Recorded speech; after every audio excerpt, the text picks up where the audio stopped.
One thing I think is very important, whether it be in mentalism or in anything else, in prayer or anything that even seems to suggest a metaphysical factor anywhere in our action, and that is that whatever thought we think, whatever message we send, whatever prayer we say, let us have at least one regulation on it, namely, let it be beautiful. Let it always be good. Let it always be something that if it so happened that it returned to us, we would be glad that it had returned. That there is nothing in it whatever that could be hurtful or harmful or evil. That we ask nothing of another person, exercise no influence over another person, except to bless them, to wish them well, and to hope them the strength to be themselves, asking that they do nothing for us or because we want them to, but asking only that they have the insight and the understanding to live true to their own highest principles.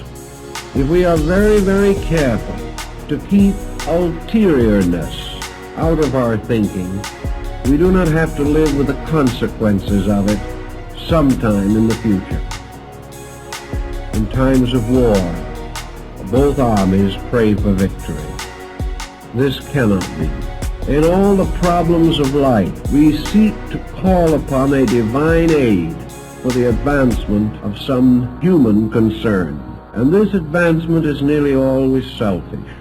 So another very safe rule in connection with all transcendentalism is to take the self out of it. I think this was the burden of Buddhism. Buddha, of course, lived in India. The Brahmins and Hindus of his time practiced magical rites. They called upon the gods, they invoked spirits, and they did many other things of this nature.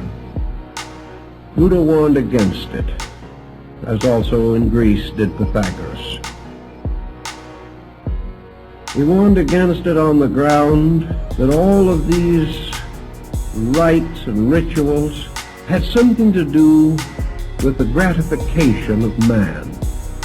That the individual wanted power, he wanted wealth, he wanted security. And even when he, Faust-like, bound some elemental to his services, as in the old legends, it was always in order to gain some gratification for his own ambitions or desires. One of the ways to take the blackness out of magic is to take the selfishness out of it. Whatever message we send, whatever prayer we say, that let us have at least one regulation on it, namely, let it be beautiful. Let it always be good. And in the ancient religions there was a kind of wonderful divine magic, the magic of illumination, the magic of insight and enlightenment.